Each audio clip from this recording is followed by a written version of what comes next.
Hello, welcome to the Theology Pugcast. It's great to have you here for this episode. I'm C.R. Wiley. I'm a pastor. I serve a church in the Pacific Northwest, and I'm now seated in the conference room at Spurgeon's, which is something I've been posting about. It's a location here in Battleground that we have our church office in, but it's been conceived to serve as a cigar shop once we get the new church built and have our new offices set up over there. But in the meantime, we get to kind of hang out in this cool space. Anyway, if you are observing a little bit of difference between what I normally have behind me and what I have behind me now, that's the reason. Anyway, enough of that. Glenn, how about you? And you're looking great, Glenn. You're looking great. He is looking very good. It's spring shearing. Very monastic, actually. Well, I am Glenn Sunshine. I am a retired history professor, although I am currently on a college campus for reasons I'll explain in a moment. I am a senior fellow at the Colson Center for Christian Worldview. I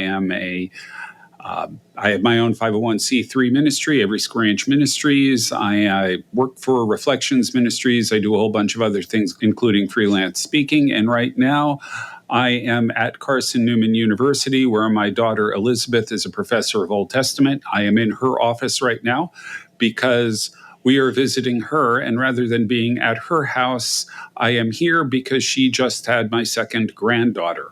That's great. Rather than trying to record at a house with a toddler and a new baby and other people running around, it just seemed safer to be here where it will be quiet. I get it. My new granddaughter's baby is Eloria, which is Hebrew for God is my light. This is what happens when your daughter is an Old Testament professor. That's great. Well, congratulations, Glenn. Congratulations. Too. And you all both have beautiful families. I'm still so young, even though I look older. I'm still a teenager. I just have, a teenager and a 25-year-old. They haven't yet had kids, but they're working. We're working on that. Pray. Pray for them. I still have a teenager. Don't pray yet for too quickly, but I have two beautiful boys, and which is very nice. And I am Tom Price. I teach theology, ethics, moral theology in particular is highlighting my career overall, and I teach a bunch of other things. But one of the places is Gordon Conwell Theological Seminary, and I guess it's my topic today. And since I did a little earlier talk, I might as well kind of extend it. I wanted to jump into the ways in which our world, Protestant and, I'm the Anglican tradition, but still Anglo-Protestant ways of incorporating natural law, which is a very scandalous topic sometimes in Reformed circles. We don't want to leave anyone out. We want you to contribute, be a part of the conversation. Nor do we want to be dogmatic about it. We want to converse about it. So maybe it's a good time to do that. And so what I wanted to do is talk a little bit about the way in which the classical Reformed tradition, Protestants, really were amenable to continuity with the historic faith in embracing a certain notion, but bringing its own distinctives to this notion of maybe the fact that in creation there is a testimony to the fact that God is Lord, and that in our creatureliness as humans and in our reason and in our very dispositions, there is a testimony, whatever the fall has dismantled, that outruns even that fall. So maybe that's a good place to begin. And I am going to just set up, because Glenn Sunshine is a historian, and I always have the advantage of drawing off of resources around me, like Chris and Glenn, a lot of wisdom that I don't have, and say Pierre de la Place, who wrote, was a martyr, a Huguenot martyr, and yet wrote phenomenally on the notion of moral philosophy. Drawing on the natural law tradition. Natural law tradition. Right. Yeah. Yeah. Just a quick thought here. When I come across people who don't seem to have much, I guess, sympathy for the natural law tradition, often it's because they're afraid that it will downgrade our reverence for the Bible. Yeah. There's this kind of competitive outlook that these things are too independent sources of moral instruction, and if we're as Protestants going to be forced to pick, we got to pick the Bible.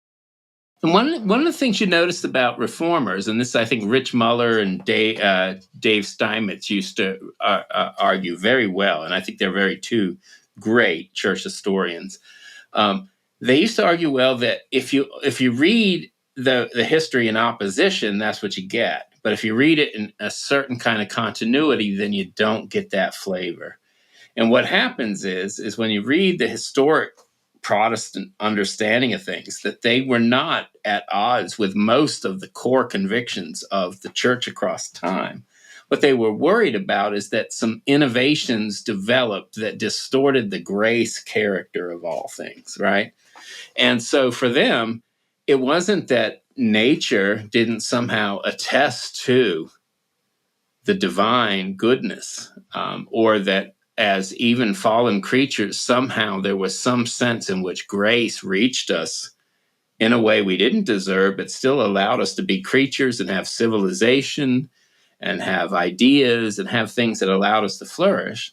It was that these things were not enough to save us, right? These were not the kinds of things that were able to bring us out of our normal creatureliness in its fallen state, which is still a gift, but is fallen, to this place in which we were able to see through the divine light that which actually was the fuller truth, which required a pushing off of a lot of things we thought was true and a putting on of things that were in Christ. So there wasn't a discontinuity so much as a continuity emphasized by the Reformation. And it emphasized the continuity, but with this notion that there were plenty of places that need to be revised. Right. So if you look at Calvin on this, who is going to be an influence on de Laplace, if you look at Calvin, what he'll say is that there is sufficient light for us to know right and wrong enough to condemn us. Yeah. But not enough to save us. And that's really the key thing here. It's a lot like what Lewis talks about in Mere Christianity, where he says that I don't remember whether he uses the term natural law, but he describes it in terms of the moral law. He says that this is different from the laws of science, because the laws of science describe what actually happens, whereas this describes what we ought to do. And unlike the laws of science, what we ought to do can be broken. And the two things that we know are that there are things that we ought to do and that we don't do them. This is essentially what Calvin would say about natural law. And I think it's really central to the entire Reformed approach to the natural law. The problem that we run into is, on the one hand, there's, people are concerned about, this, if we talk too much about natural law, it's going to undermine the significance of Scripture. But I think we also have run into problems today with people who read Scripture with the idea of the noetic effects of the fall, right. So at such an extreme that they argue that there is no natural law. We cannot see anything. We are so blinded by sin that we don't even recognize it. And also some forms of presuppositionalism will make essentially a very similar kind of argument. Yeah. I don't think neither of them are held by the magisterial reformers. And to be fair, neither are held by the Westminster Confessions. Right.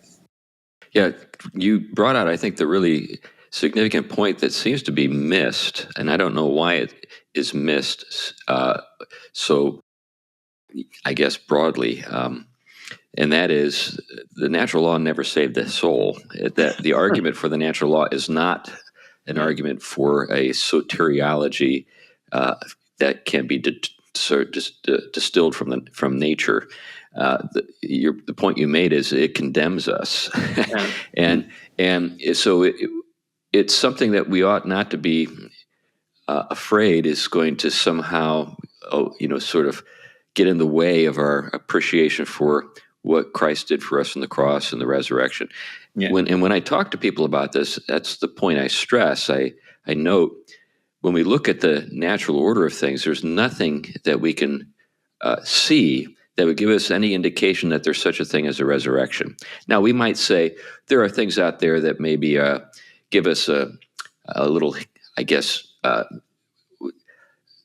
analogy, like caterpillars and butterflies. A hint and longing, right? Well, there's that, but I'm just looking at the natural. I'm not talking about what's going on inside of us. I'm just looking at the natural order. And the closest thing I can get to is a caterpillar and a butterfly. But that's it. Yeah, and there's a hint and longing. I mean, that's all that I think they would really say. But I think you hit to something great, Chris. And this is something I had a podcast a little earlier with Timon Klein on this.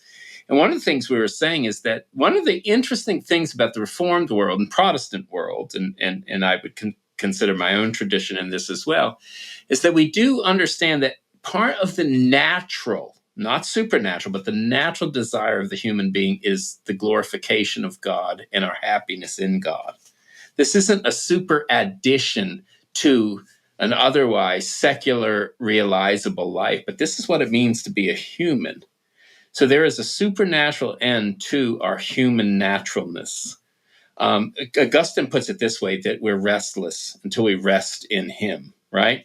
And I think this kind of view of natural longing and natural desire, as distorted as it is, makes a lot more sense to our world than maybe some of the other flavors of natural law that kind of sell themselves. That we recognize that we need this completion to be complete as a human, that there is something fundamentally flawed. I mean, we look at our own society. I mean, look at yoga culture in the church. I'm not talking about in the secular society. I'm saying there's a spiritual dimension that we've missed liturgically that was something I think that would have been liturgically included in other ages that we've just rid off as some kind of, addition we don't need in the church. We don't have a biblical text for it, but on the whole, it's made up for in the yoga culture. And what is going on there? I mean, it's worth asking. It's a silly question, but what's going on with the yoga culture in the church? I'm not talking about outside of the church, in the church.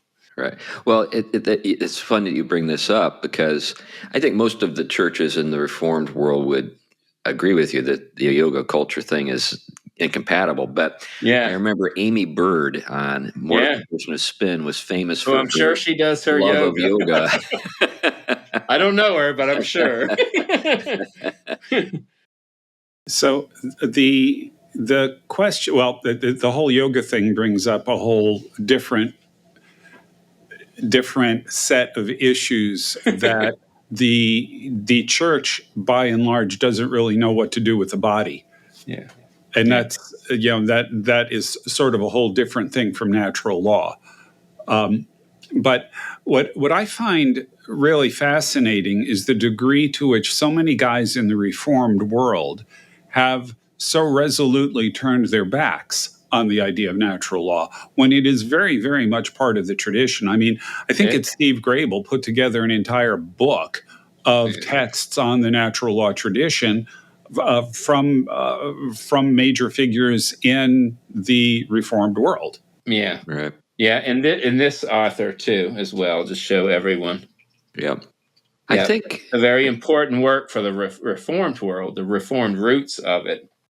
I think that it has a lot to do with the failure of our seminaries, and when it comes at least to teaching elders, to give them a thorough introduction, not only to philosophy, generally speaking, but even to the magisterial reformers on these matters. So I remember looking at the curriculum of Westminster East and noting that there was not anything that would give you even an introduction to Western philosophy. I mean, it was just, it was all biblical studies and languages.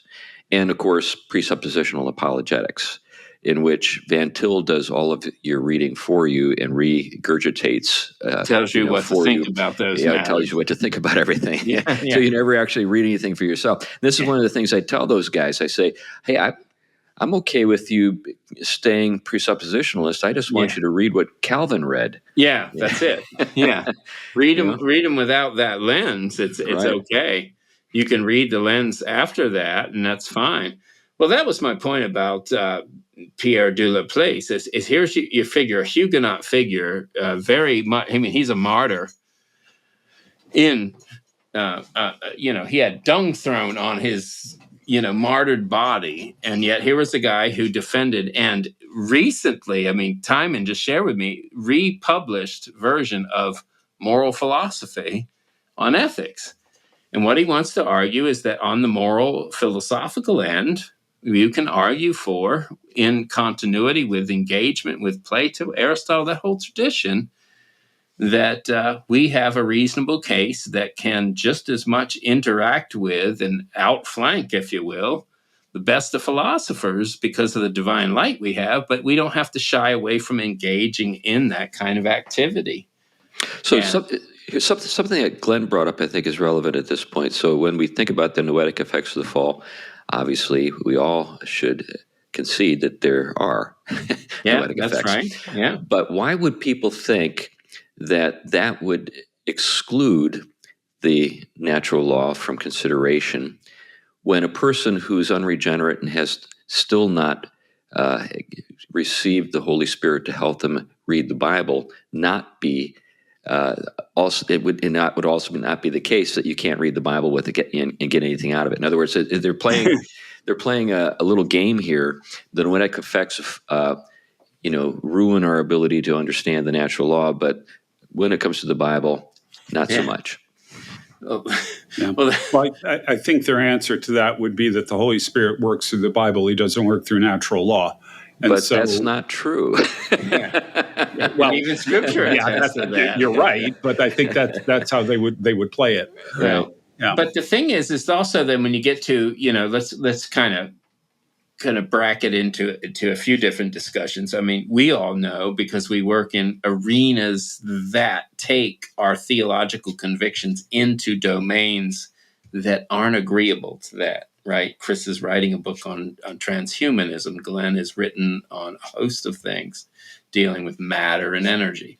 Right. And so when our worldview, our core fundamental metaphysical convictions don't get shared by the world around us, there are ways in which we can use the tools that have been given to intelligence.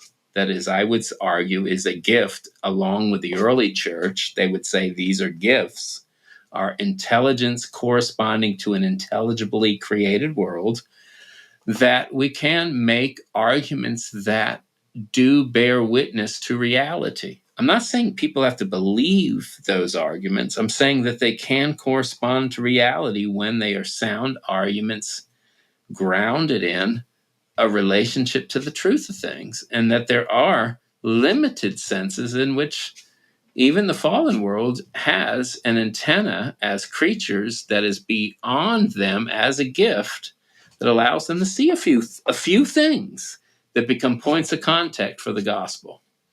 Well, I think about Whittaker Chambers and his conversion in the book Witness. He talks about the fact, this I think is something that you can attest to, Glenn, with a new granddaughter. He sitting there in the kitchen feeding his daughter. He looks at her ear.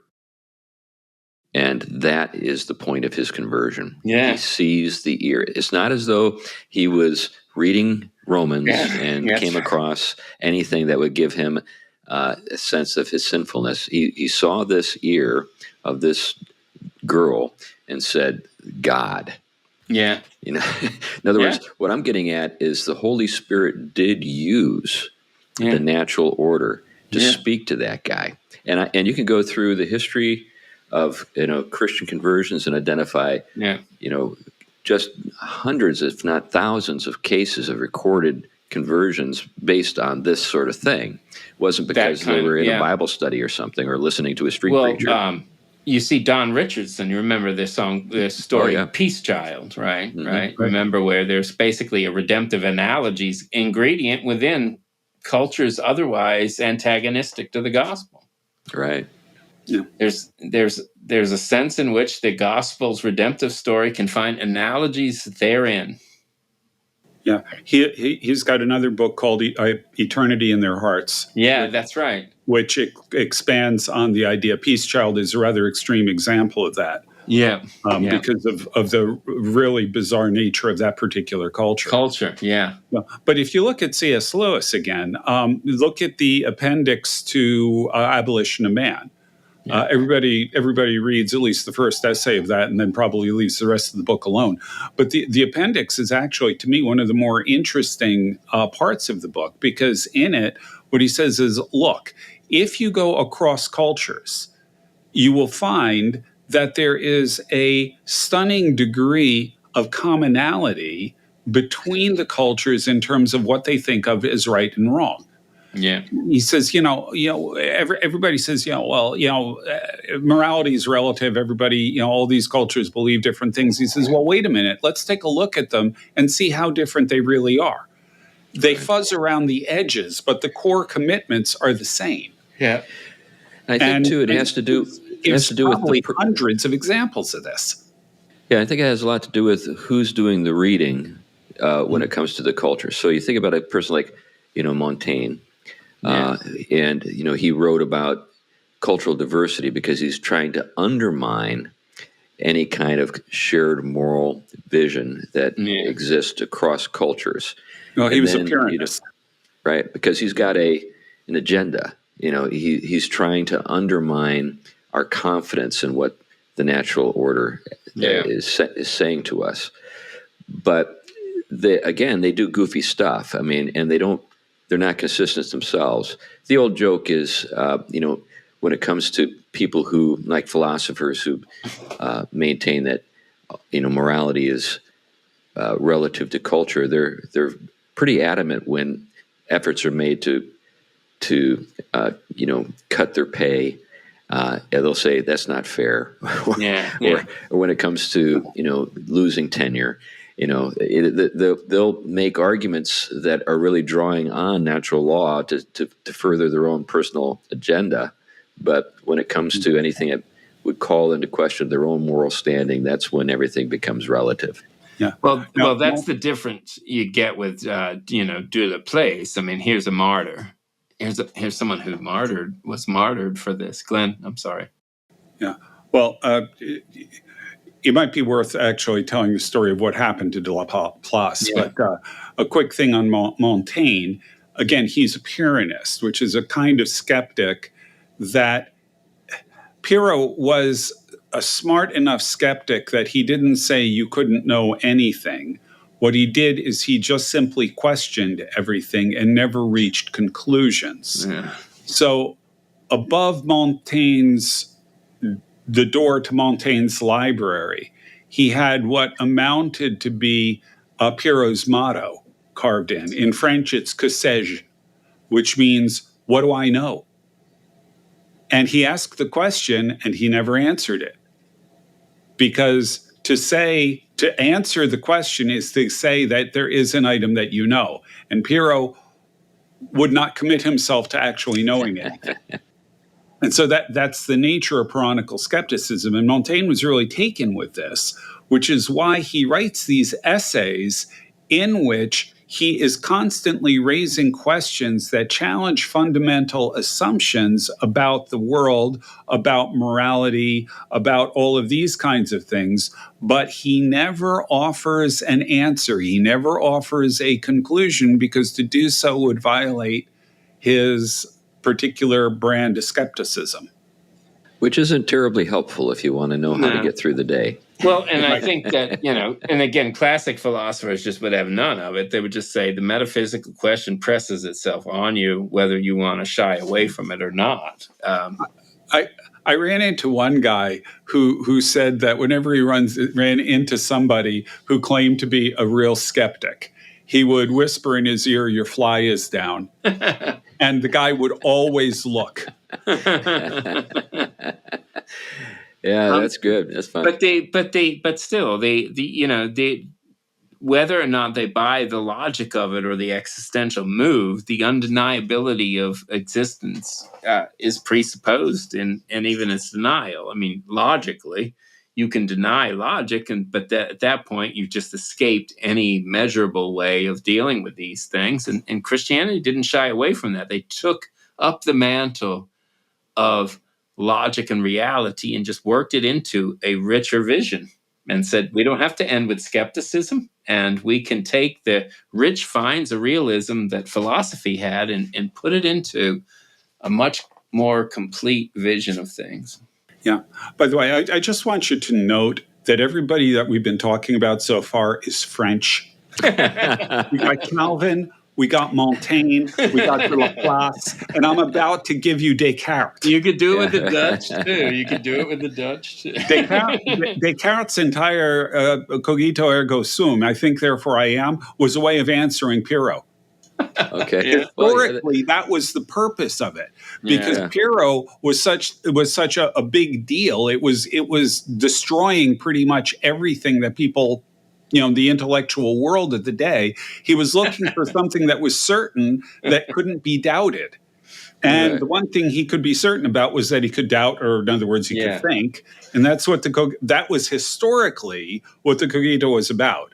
Well, but the thing is, he isn't so far removed from classical philosophy, but which is more ontological, is that the undeniability of existence. I mean, it's undeniable that you deny your existence. So he wasn't that far off. It's that little smidgen of being off really wreaked havoc.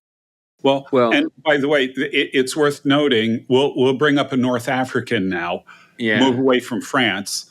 Augustine anticipated Descartes on this point. It's worth kind of noting. Yeah. Now, of course, the problem with Descartes is there's a kind of retreat into consciousness, which is a problem. Well, yeah, where he goes from there was a real issue. But the egocentric shit. I mean, Tyson puts it better. It's a move from being centered to ego-centered, and that does happen there. Yeah. Even though I think Descartes didn't want that. Yeah, well, and that's where Augustine doesn't go, because he's got a strong metaphysical. Yeah, he's got a strong metaphysical grounding. Yeah. Now, I'd like to introduce yet another Frenchman, Blaise Pascal. And by the way, Blaise is not spelled with a Z. I saw somebody spelled it today with a Z. But he was appalled at Montaigne. Yeah. Felt like Montaigne had introduced something into the popular mind that was just a real big problem. And I really do think that when it comes to the state of the French sort of outlook, it owes a lot to Montaigne. And that's the problem. That's why the French kind of annoy us so much. There's this kind of self-congratulatory character to so much of their talking. Oh, I like the French. Yeah. But maybe Glenn can unpack what you mean by that, because I think our audience may not know what you mean there. But with Pascal, of course, he's a Jansenist, and he's very serious about moral matters. He's brilliant. No one would ever call into question his greatness. Jansenist, a movement within Catholicism that was a conservative, moralistic movement. They were often thought to be crypto-Calvinists, right? Yeah. Because of their heavy emphasis on Augustine. Yeah, right. So if you can think of a cross between Reformed and Catholic, you're probably reasonably close to a Jansenist. Right. I heard Christopher Lasch, remember the great historian in the 1990s? He referred to himself as a Jansenist without hope, which is a fascinating way to describe yourself. But what it means is I believe in original sin, and I believe in our need for grace. I just don't think that there's any hope for us, that nothing's been done to save us. It's a man who hasn't discovered Belgian beer. But anyway, I'm just saying. Thank you, Tom. Yes. By the way, if you go back in our archives. We did an episode called something like Worldview and Barometers or something like that. Barometers is in the name of it. And in that episode, I talked about Pascal, an experiment with barometers in which he was responding to both Pyrrho and, frankly, Descartes. And it's touching on all these issues of the nature of knowledge and things like that. Pascal's really important in this area. Yeah. Oh, yeah, he's huge. Right. Yeah. So, anyway, returning to the theme of natural law, which I Yeah. think is something that is actually undergoing a revival of interest or experiencing a revival of interest in reform circles, particularly Yeah. among people who maybe at one time would have considered themselves presuppositionalists, Yeah. but now are reading more, they're reading the direct, the original sources. They're starting to read Plato. They're starting to read Aristotle. Yeah. And I think, surprisingly, perhaps it's because of people like Timon Yeah. and the Christian nationalist movement Yeah. that has inspired this response, which I think is a really wonderful thing to see. Yeah, I mean, I think one of the things, and again, maybe some of the Christian nationalist music, I would have my own little kind of question mark about, not because I disagree at large, but one of the things that I don't want to sell out there is that all versions of natural law are Christian versions of a natural law, and there are very modern philosophical Right. takes in the universities that do diverge from the core fundamental convictions of what we have as Christians. This isn't something just I say as a someone who influenced by the Reformed tradition and the like. It's something that all Christians that are driven by the dogmatic centers of our faith are saying. And so what we would say is that certain kinds of readings of Thomas, for example, have lended themselves to a kind of what they often call a two-story vision. The first story is that there is a kind of this worldly set of purposes that are intelligible and reasonable and that are worth living, even if you don't extend yourself to salvation and God. I have a problem with that as a Christian, and I think many Catholics and Reformed people will. Deleuze in particular, he will argue that there is a natural disposition to God. Augustine will say the same. We're restless until we rest in God. So what we're basically saying there is there isn't two ends, two purposes, one that is this worldly and secular and one that is otherworldly, but that these two are more connected. So we would criticize certain readings of the natural law tradition. But on the flip side, not all natural law tradition are read that way. And I would say that even Thomas can't be read that way. And I think that's why there's a debate to be had, and that we can have a say that there are important things to learn from that tradition that are fundamentally Christian without having to give it over to the secular. So let me introduce a thought and see what you guys do with it. I believe one of the reasons why you have this two-tiered approach is because there's a tacit assumption that the world doesn't have a future. Yeah. What I mean by that is the created world. Yeah. That in some sense, this is kind of a soul rescue, and the body, even though we confess that the body is raised, we don't really have a sense that the rest of the created order will have will experience the kind of redemption that our bodies experience, if you get my drift. So that means that what we're talking about is a set of rules that apply to something that is essentially disposable. And if that's the case, then why attend to it? When we think about Romans chapter 8, when we're told that the creation groans for the revelation of the sons of God, that gives us some reason for hope that when we talk about a new heaven and a new earth, we're not talking about one creation being just thrown in the garbage bin Yeah, and a whole new one being introduced.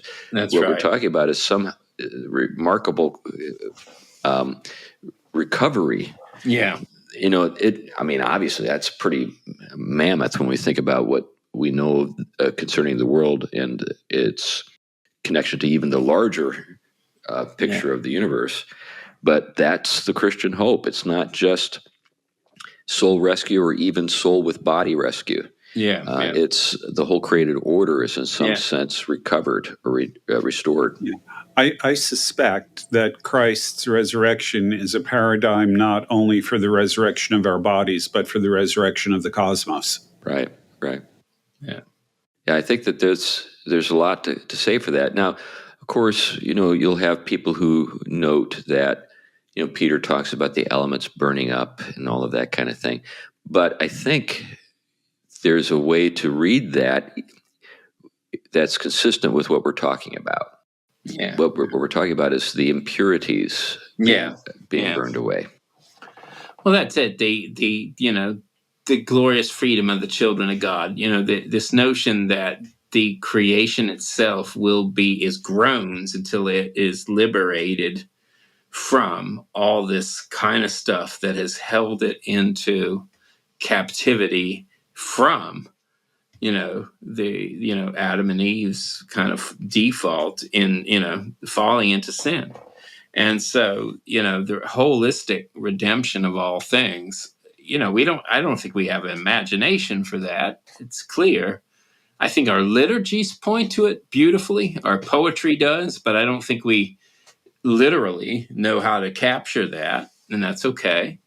But it is definitely more than just individualist kind of notion of kind of being caught away. Mm-hmm. There is this holistic vision that is tied to all forms of Christian eschatology, really. That, Right. I think there's a kind of progression that I've observed with Christians when they're born again and baby Christians. There's a sense of my soul is now delighting in the Lord, yeah, right?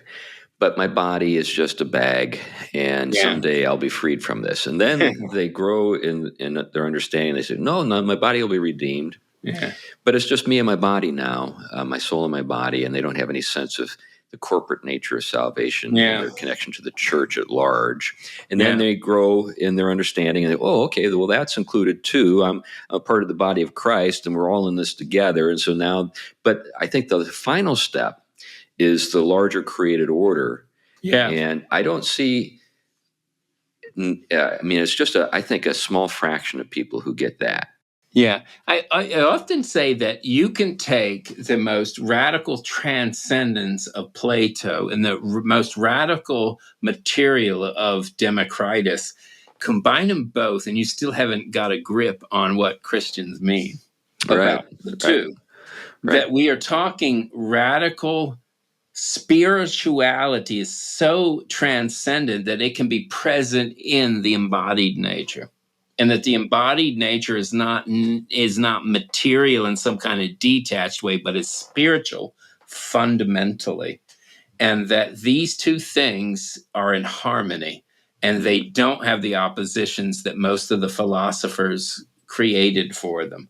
And Right. the incarnation becomes the first step of an intelligible way Right. of trying to relate those. And a matter of fact, we're partakers of the incarnation. So although we are not the God human, Mm-hmm. we are partakers in the humanity of Christ, in the divinity. And that Right. has to become explainable metaphysically. And until we get a grasp on that, we're not communicating Christian understanding. And it isn't Right. easy.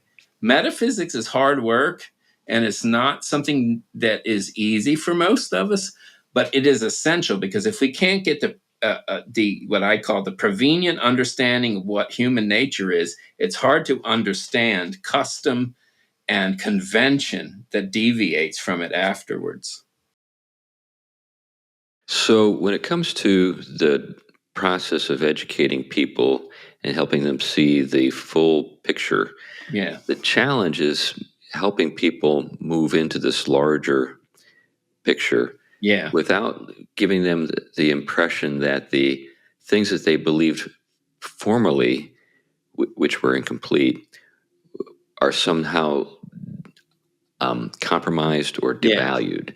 That's right. I think that the salvation of our souls and the redemption of our bodies and the redemption of the church, all those things are like really important. It's not. Yeah. It's not like you throw Absolutely. those things out Yeah. because You now you throw them out, believe. you've lost the Christian vision. Right. Yeah. They're what you call sort of the first principles from which the rest you have to read. So Right. from the fact, for example, we've talked about it a lot, but when you talk about human nature, you can't talk about human nature without first, as a Christian, talking about its derived nature. It's derivative. It's not self-grounding. It's not Descartes' I think, therefore I am. It's that I have a being, but I am not being, and therefore I owe it all to the Creator. That's a very different epistemological and metaphysical stance. And so, as you start to unpack that biblical, doctrinal, metaphysical vision, you have to start to read things very different than Descartes. That's not something foreign to doctrine. That's the heart of it. And the reformers classically understood it. We've just become so detached from the language of metaphysics that it sounds foreign to us, even though it was secondhand for our forefathers. Right. When it comes to an approach pastorally to accomplish what you're talking about, Tom, we have got a lot of people who are either pastors or leaders of Bible studies or ruling elders in churches who listen to us each week. Where would you start? What I would start with in terms of talking about I think one of the biggest challenges today, and I'm not original, I think you and Glenn have said the same, that, not just us, but the doctrine of humanity has really been at a loss. What it means to be a human being in light of a full Christian vision is so eclipsed from so much of the conversation, even in the church, that yes, we'll talk about our uniqueness and our dignity, but we really don't know how to ground that theologically, much less in these other arenas. So I think one of the things is that our doctrine of God sets the table for the way that we can start to talk about this in terms of what I call the metaphysics of creation. Okay, that's a huge word that most people in our congregation are just not going to be happy with. Okay, so let's put it a different way. What does it mean to be a human being made in the image of God? Right? Okay, so here's a language the Bible gives us straight hand. We're image bearers, but that says a lot of things about us that are implied in the very definition. One is we're an image, we're not the bearer, which means we reflect something that doesn't belong to us, but we are only complete when we reflect it, right? That's a metaphysical notion. We don't need to talk metaphysics. We can be church people and say, I am nothing apart from the one from whom I come. And the one from whom I come is the one who defines who I am, what I am, and that I am, right? All the things about me. And so it's not my feelings or much less how I define myself scientifically that is the first source from which I define myself, but the ultimate source from whom I've been given this being, and to whom I owe what I am in gratitude. So that sort of sets the table then, I think, for doctrinally and more philosophically understanding my nature, and then I can start to spell out the rest of the things. If I'm endowed a certain way with a material nature and a spiritual nature, then those things have to be cultivated in a certain way. And so reason and theology can help fill in how that can be cultivated in ways that are healthy versus unhealthy. So, I mean, that may be one way into it. Well, I think that's a great way into it. Now, as we build the bridges from the human being outward, when we think about the larger created order, of course, we're at the center of things. So, but there's still a sense in which, as we move outward, we can hear things and see things that are intended to be heard and seen. In other words, we're not reading into them. That's right. But there is a sense in which, because we're trapped in our heads in the modern way of thinking, I'm not talking about the classical Christian way of thinking, but in the modern way of thinking. And by the way, many people are trapped in the modern way of thinking, even though they think that they're thinking in the Christian way of thinking. Right. Well, that's right. I mean, I think that is the hardest. That's the hardest thing to communicate. That was the hardest thing for me to learn, is how many ways I'm invested in the modern way of thinking rather than the way Christians thought for most of Christian history. And which, in this particular case, there's a sense in which, the heavens declare the glory of God. yes. But what does that imply about the heavens? It's implying that they are saying something that is true, not just that that they're making an impression on us, that and the impression is the source of our understanding, or the source of the meaning. The source of the meaning is outside of ourselves. Whether we get it or not is a different question, but it's there whether we get it or not. Well, that's right. It's ingredient within the different kinds of things that are, because they bear within them different refractions of the Creator. And their intelligibility attests to the Creator their own way, whether we like it or not, right? Everything that is bears with it both the fact that it is and what it is, and that is a stamp of the Creator.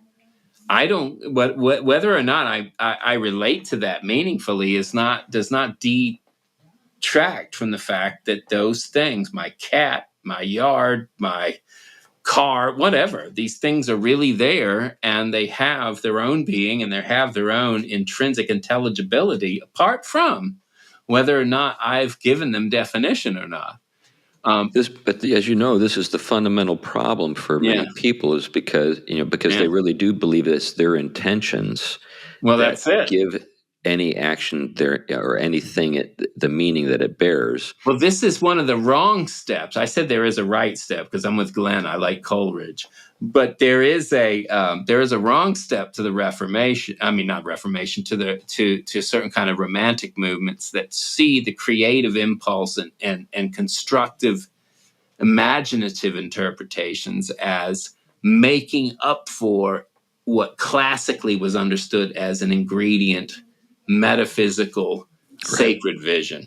What we used to call myths in the right sense of the word have become constructed myths. And those are very different things, where we have a say in making up, for example, say I have certain things that I placed in my yard that have symbolic meaning for my own self-interpreted spirituality. That's very different than the ritual patterns of the liturgy of the church classically understood, right?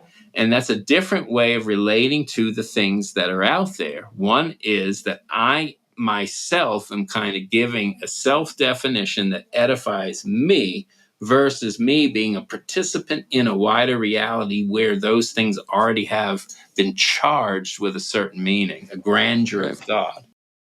Well, this takes us to the sacraments, because within a particular frame of thinking or way of thinking, the sacraments are only meaningful insofar as I bring the meaning to them. So it's my faith that makes baptism efficacious. It's my faith that makes the Lord's Supper a means of grace.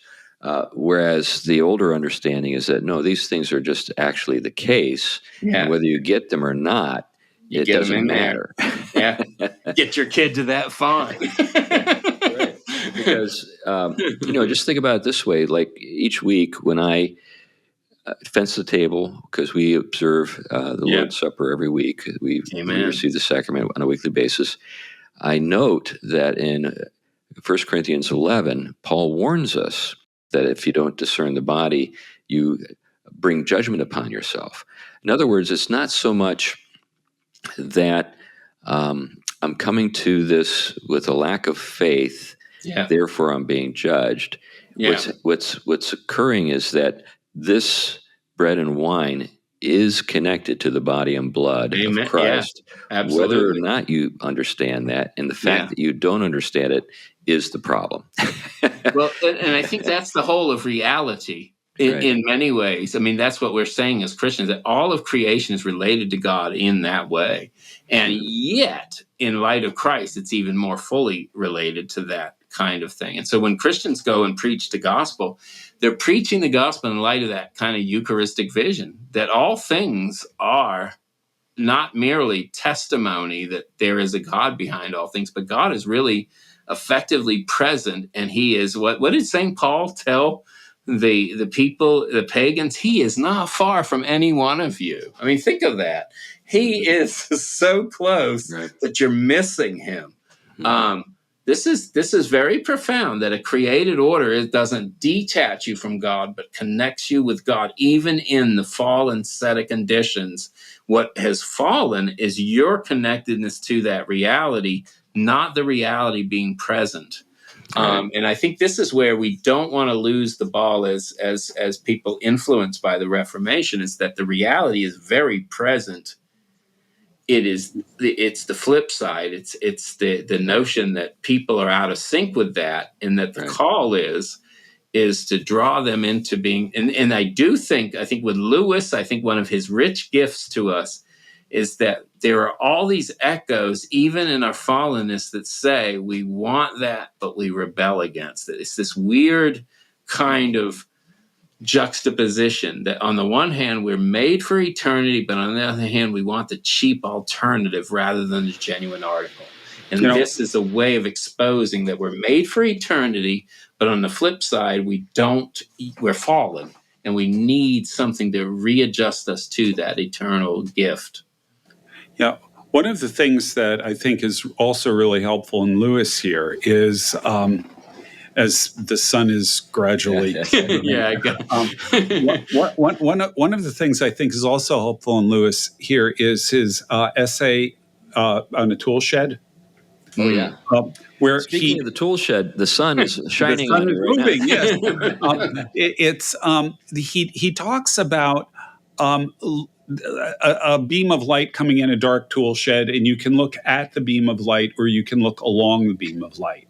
And this is his idea of, he uses terms from a philosopher whose name I forgot, contemplation versus enjoyment, looking at versus looking along. The problem with Western culture, really from probably the 17th century, is we've gotten really good at looking at things and not looking along them.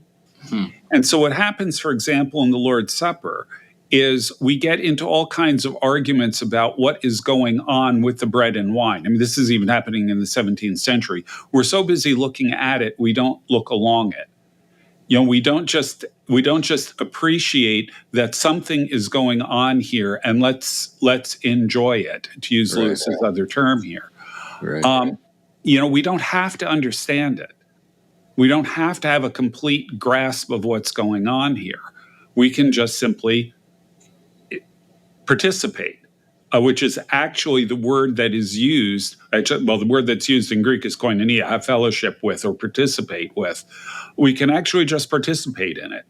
And that is really the nature of it. We are participating in Christ's body and blood. We don't have to contemplate it. We don't have to understand it. But the same thing is true not only of the sacraments, it's true about the world around us. We're so busy analyzing it that we're not seeing it.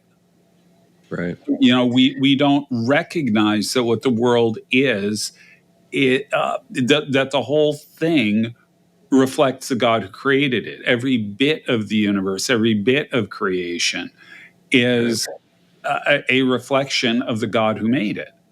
And we don't see that because we're too used to looking at it rather than actually, the way I would put it is, we're looking at it, we're not seeing it. Well, there are moments where there seems to be something that breaks through. Right. For example, in a moment, your beard will be illuminated by the sun, and it'll be the glorious beard of Glenn Sunshine that radiates a heavenly light to all who are watching on YouTube. Yeah. Which is only comparable to... I would have gone with a sunset or a waterfall, or I'm kind of into the sublime here. And my beard ain't it. But this also, well, I think some people would disagree with you. I think people, particularly who can't grow beards, would say, no, that beard is glorious. But but I think, what's the word, the German word? It's Sehnsucht. Yeah. Sehnsucht. Yep. So Sehnsucht. that there's something every once in a while that's arresting, and I think many people experience it, but they don't have a word for it. Now the word that Lewis uses in English is joy. Yeah. For that, but it's that sense that there's something there that arrests us and gives us a sense that, and there's a longing. It's interesting because I can say that I remember reading Lewis about that, and when he talked about it, I knew exactly what he meant. That's what I'm getting at. Yeah, you know what I mean. It's that there was something somewhere. I can kind of pinpoint some points in my life which just aren't interesting for the show, but just behold Glenn's beard. I mean, you can feel it right now. It's the sun is getting further up the beard. Yeah, that's right. Let me give you another word here. This is a Welsh word. Hiraeth. Well, I got some Welsh in me, so I'll receive it. Hiraeth. It's a word that means nostalgia for a place you've never been. Yeah. I think it's definitely getting at the same thing. Yeah. I remember as a little kid listening to music that had that kind of longing drawing, but I remember relationally and different things looking for something that you could never find, and it was a strange thing. That's why I was said when I settled into the gospel that it supplied in a way the kind of fulfillment of that longing. I knew Lewis's argument for longing was a very sound kind of apologetic. I didn't have to question it. I didn't have to go back and look and say, he missed the mark somewhere. I totally get that. And I think we all do that. I don't know if it's a song you drive to that makes your drive a little longer. I don't know what it is, but everyone has that thing. I remember talking to a guy in the streets of Richmond about it. He said this kind of echo in your soul that won't let you go. He wasn't even a Christian, but he got that, Right. Yeah. Yeah, I can think of, particularly during my teenage years, on a sunny day, seeing the sun illumine the greenery of a tree. Yeah. And a blue sky that just never ended. Yeah. And remember that song, On a Clear Day You Can See Forever? Yeah. That song often did it for me. Yeah. But also Kubla Khan did it for me. In fact, that's one of the things that Lewis points to in Surprised by Joy as producing this experience for him. Notion of joy. Right. Yeah. Well, we're getting to a point where we should start bringing this in for landing, as I like to say. Is there anything that maybe we want to make certain we end on? Any note we want to end on? Well, I think it's a good notion that we moved it toward the notion of joy rather than just a kind of rationalistic apologetic, because those are important in their own place. But I do think existentially we're fuller than that. And I think we have appetites and we're made for eternity. That's just something you can't shake off. And that's, if anything, that's what I understand the classic natural law to be. It's nothing more than that we're made for eternity. We show that in so many ways, even in our fallenness, that it basically haunts us and condemns us. So that's an interesting two-sided coin that you've just presented to us. On the one hand, it condemns us, which was what we started with. The natural law doesn't save us. The natural law condemns us. But on the other side, there's something that's revealed about us that gives us some sense that we're destined for eternity. For eternity. Amen. Yeah, that's perfectly put. Yeah. Anything you want to finish up with there, Glorious Glenn? Well, shining with the beard. Yes. Well, I would have. I had thought we might be able to get into a little more of Laplace's Laplace's biography, particularly the St. Bartholomew's Day massacres, of which he was a victim. One of about 20,000 by some estimates, but it couldn't quite get there. But Yeah, maybe another show, but he's we an should probably important figure. We should put something in the show notes that gives folks a link to his story. And his work on moral philosophy was just published. That was what Timon shared with me, which was amazing because I was reading on him and he showed me that work. I didn't know it was out. Anyway, thank you for listening to this episode of the Theology Pugcast. We're really grateful that you've listened to the show and gotten to the end. And we invite you to become a patron of our show. We have to pay the bills, and people who donate to the show on a monthly basis make it possible to do that. So if you would, consider helping us out that way, and we'd appreciate it if you did. Anyway, that's enough for now. Thanks a lot. Bye-bye. Bye-bye. Bye.